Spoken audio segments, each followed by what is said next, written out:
Hello, my name is Elkrief, and in this video I'm going to talk about happiness. Happiness, such an interesting subject, a subject we all want to know about, but yet it seems so elusive. We have moments of happiness, but yet we just can't hold on to it. It always goes. Well, as long as we don't understand what happiness is, it goes. But once we understand it more clearly, we can have that happiness as a constant in our life. It doesn't have to come and go. We don't have to keep searching for it and making so much effort to get it. We can just live with happiness. So I'm going to explain what happiness is now. So there are a couple different types of happiness, broadly speaking two. One type of happiness is created by positive thoughts, and the other is created by the absence of thoughts, or is just what remains when we're not giving attention to thoughts. So first let's talk about positive thought happiness. So we have a positive thought, I am great, this is great, she loves me, that's so wonderful, I passed the test, great, I just got a promotion, awesome. Those types of thoughts give us a momentary bit of pleasure. They're very nice, right? It's very nice to have those moments when someone compliments us so we think positive about ourselves, or we get a promotion so we think positively about ourselves, or we pass a test or pass an interview, or we have something, right? That's nice, but it doesn't last, does it? Not only does it not last, it also creates suffering. And I'll tell you why. Because if somebody compliments us and then they say, let's say, you're so funny, then we think, yay, I'm funny. Then what happens is we've believed their words to be true, right? We've believed their words, you're funny. And then we think, I am funny. So as long as we believe it when someone says you're funny, we'll believe it when they say you're not funny, right? And then it doesn't feel good. Negative thought.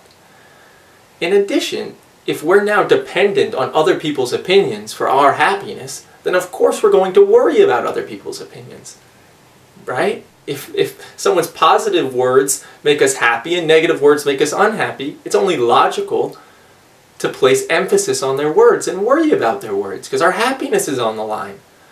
So positive thoughts, nice, pleasurable moments, but overall they don't give us fulfillment, they don't last, and they even create suffering.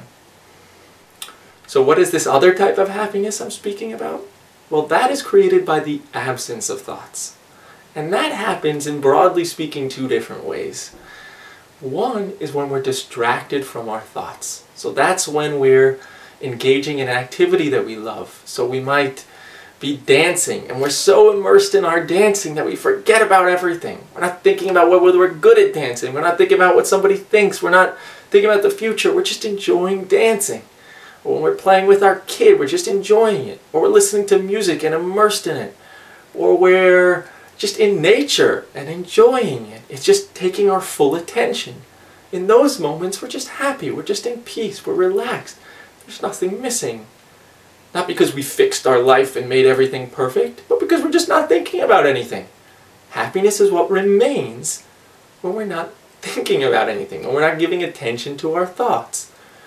Happiness is what remains. It's not created. It's always here when we're not following our thoughts. So what is the other way to experience this? Well, the reason why it's important to have another way to experience this is because we can only be distracted from our thoughts so much in our lives, right? That's what we do basically. We never spend time by ourselves alone with no distractions because we don't want to be with our own thoughts.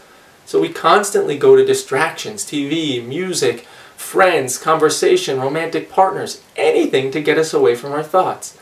But eventually, it's not enough because we can't be distracted from our thoughts in every second, and the distractions that we use eventually get boring.